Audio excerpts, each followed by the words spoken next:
Fondateur de la plateforme Pantopie.org et créateur de l'idéographie Unidéo, Éric Cattelan est concepteur et animateur de projets innovants.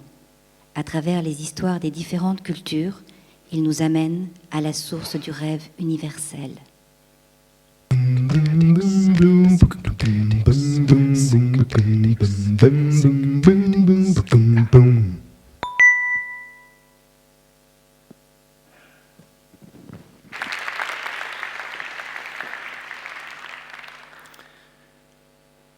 La tradition soufie, la belle tradition soufie, nous raconte qu'il y aurait eu jadis un miroir de vérité dans le ciel.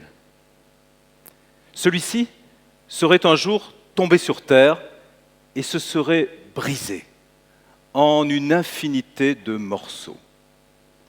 C'est alors que les êtres humains en auraient récupéré peu à peu les fragments et s'y seraient miroités, croyant y voir toute la vérité.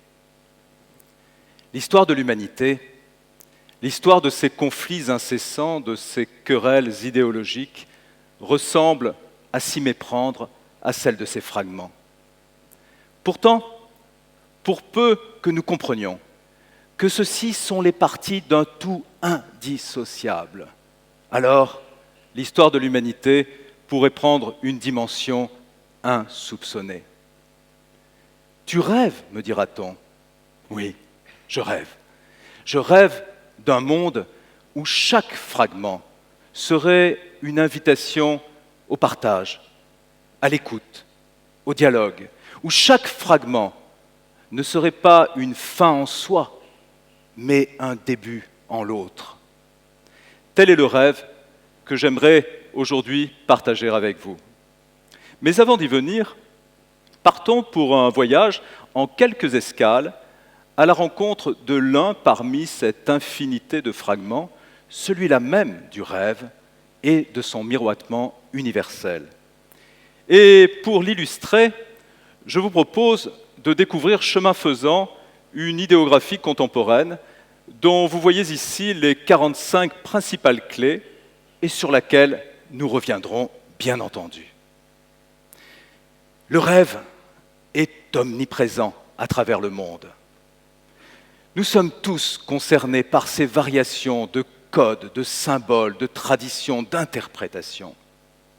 Ainsi, par exemple, en Chine, une culture qui me fascine, tels ces rêves au parfum taoïste. Zhuangzi, c'est lui, avait rêvé d'un papillon. Toutefois, en se réveillant, le vieux sage se demanda « Est-ce Zhuangzi qui a rêvé d'un papillon ? Ou est-ce le papillon qui rêve qu'il est Zhuangzi ?» Dans la série des rêves, le monde biblique n'en manque point. Pharaon rêva, c'est lui. Il rêva de 7 vaches grasses qu'il vit sortir du Nil et aller brouter paisiblement dans la forêt.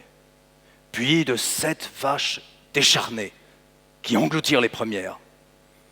Il rêva également de 7 épis de blé, blonds et ronds, puis de 7 autres, secs, brûlés par le vent et le soleil. Joseph, qu'on avait fait quérir du fond de sa prison, fut fort explicite. Il indiqua à Pharaon que Dieu lui annonçait 7 années d'abondance, suivies de 7 autres, de misère et de famine, et qu'il fallait donc sans tarder prendre les mesures qui s'imposaient. Tenez, regardez qui va là, Morphée, une autre grande figure de nos rêves.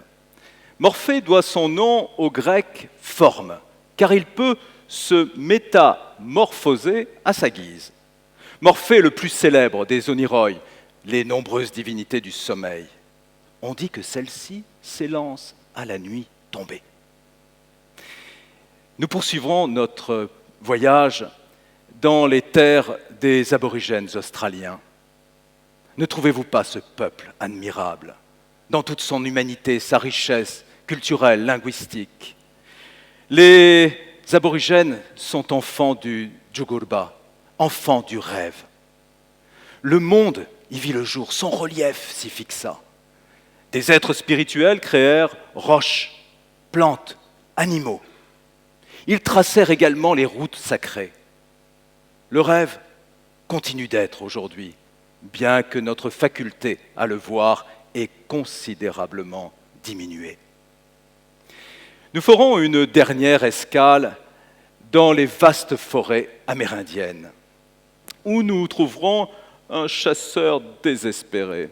Et pourquoi donc ? Parce que ce brave homme s'était aventuré au fond d'une grotte et y avait rencontré une bête féroce. Alors que s'était-il passé ? Eh bien, il était rentré chez lui dardard, épouvanté, et dans les temps qui suivirent, commencèrent d'incessants cauchemars. Pourtant, notre brave homme prit son courage à deux mains et décida de repartir en forêt. Mais là, exténué, à bout de force et de nerfs, il finit par s'y endormir. Quelle ne fut pas sa surprise, le matin venu, de constater qu'il avait magnifiquement dormi. C'est alors qu'il aperçut, juste au-dessus de sa tête, une toile d'araignée. Il comprit qu'il lui devait la sérénité de sa nuit, et c'est ainsi que naquirent les attrapeurs de rêves, Asubakatchin. Nous pourrions poursuivre ce voyage dans bien des directions, bien d'autres interprétations, nous rendre chez les Sénoïs en Malaisie, dans l'Antiquité amazique sur la tombe des Justes, aller chez les Achuars entre Équateur et Pérou, rêvant de manioc et de pécari, ou encore auprès des chamans sibériens. Vous plairait-il, par exemple, de participer à la fête dite du tournoiement des têtes chez les Hurons, ou encore de classer les rêves avec le grand Ibn Khaldun. Peut-être les interpréterions-nous avec M. Freud ou M. Jung. Et que dire encore d'une plongée qui nous entraînerait dans les rêves de Novalis ou de Breton, de Rosa Parks ou de Martin Luther King, de Garcia Lorca, de Gandhi, de Kurosawa et combien d'autres encore. Le rêve est commun à l'humanité, à notre humanité. Il est l'un parmi ces fragments. Voyez-vous, il y a quelques décennies de cela, je fis un curieux rêve, éveillé celui-ci. Je m'y représentais des hommes et des femmes venus de toutes parts, animés d'un même désir de paix et de rencontre.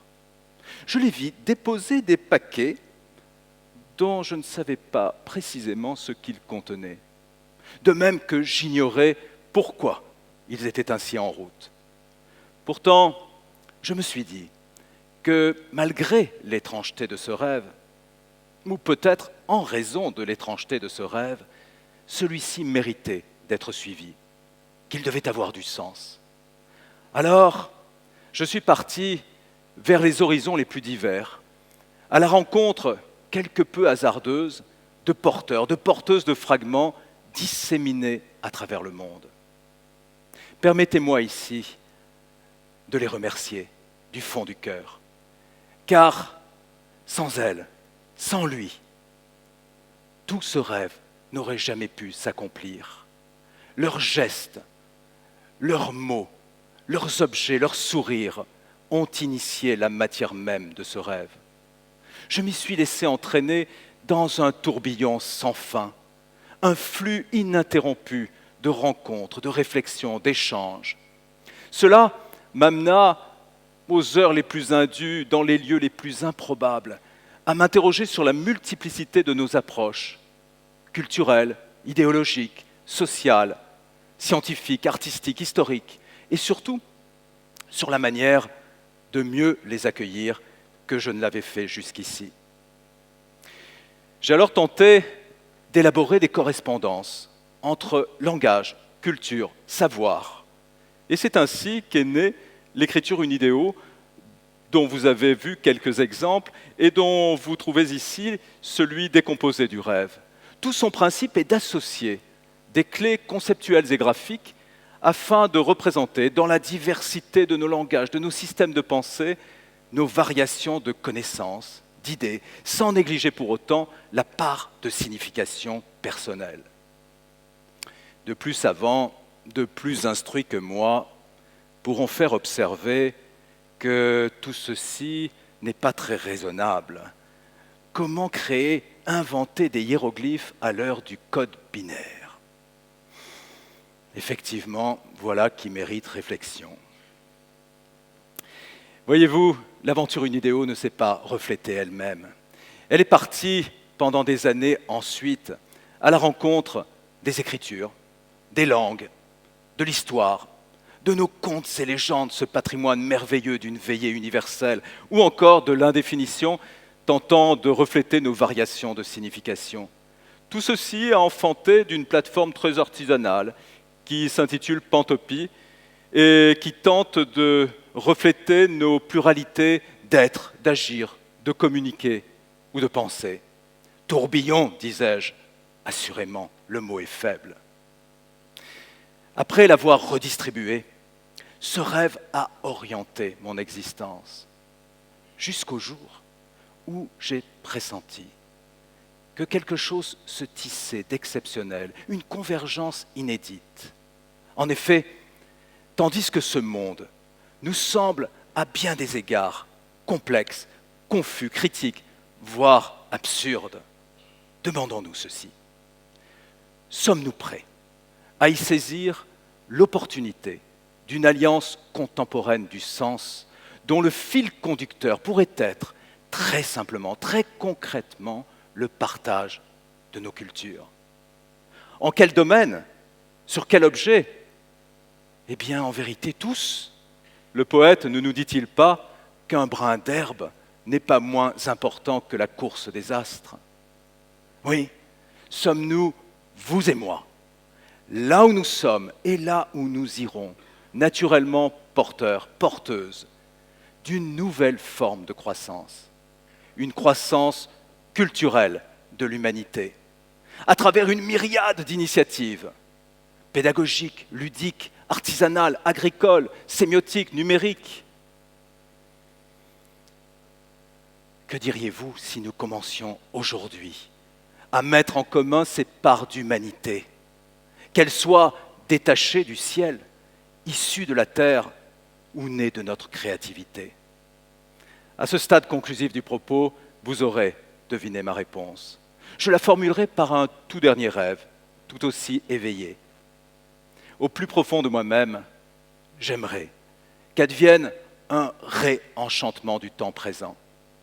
Car si ce monde souffre, ô combien, s'il doit faire face à tant de violence et de cupidité, tant de colère, d'égoïsme et de mesquinerie, le chemin m'a appris que ce monde est également bien plus beau, bien plus généreux qu'on ne s'accorde usuellement à le dire. Ce monde, notre monde, mérite peut-être simplement qu'on l'encourage à réaliser ses rêves. Car voyez-vous, l'infatigable rêveur que je suis peut en témoigner. Nos rêves sont tissés de la même étoffe que la réalité.